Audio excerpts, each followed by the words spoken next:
죽음의 메아리, 그리고 생명의 속삭임. 창세기 5장은 이 질문에 대한 가장 극적인 답을 담고 있습니다. 인간의 삶은 무엇으로 시작해서 무엇으로 끝날까요?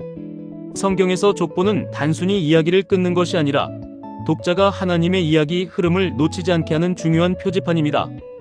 특히 창세기 5장은 아담의 계보를 기록한 두 번째 톨레도트로 아담으로부터 새로운 시대를 알리는 중요한 길잡이 역할을 합니다.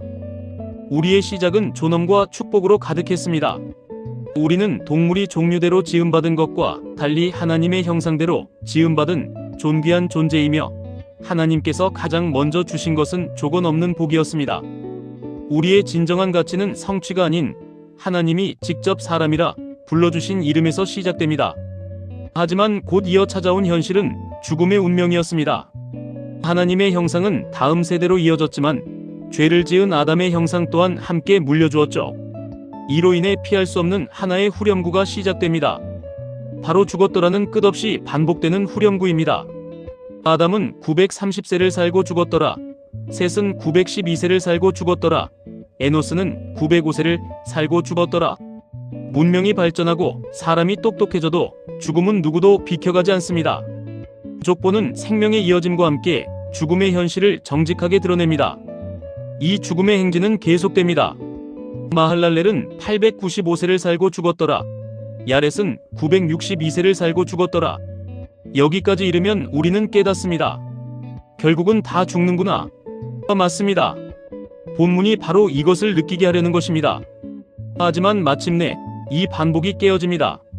그리고 에녹, 죽었더라가 반복되는 이 현실 속에서 하나님은 그 반복을 그냥 두지 않으십니다. 에녹은 죽음이 마지막 문장이 되지 않는 삶을 살았습니다.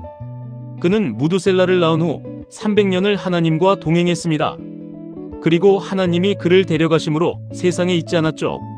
성경은 그가 성공했다거나 오래 살았다고 말하지 않습니다. 오직 하나님과 동행했다고 말합니다. 하나님과의 동행은 죽음의 권세보다 크신 하나님께 삶의 결말이 붙들려 있음을 보여주는 강력한 구원의 메시지입니다. 에녹이라는 한 줄기 빛이 있었지만 세상 전체의 현실은 여전히 죽었더라였습니다. 에녹의 아들인 무두셀라, 성경 최장수 인물조차 예외는 아니었습니다. 그는 969세를 살고 죽었더라. 이러한 현실 속에서 라멕은 땅이 저주를 받아 수고롭게 일하는 우리를 이 아들이 아니하리라고 고백합니다. 이는 단순한 한 가정의 기대가 아닌 한 시대의 신음이었습니다. 땅은 죄로 저주받고 사람의 손은 수고로워졌으며 삶은 고단했습니다. 그 현실 속에서 세대는 아니, 즉 쉼과 위로를 갈망합니다. 그 갈망 한가운데 하나님은 새로운 노래의 시작인 노아라는 이름을 남기십니다. 노아는 아니, 안식을 의미합니다.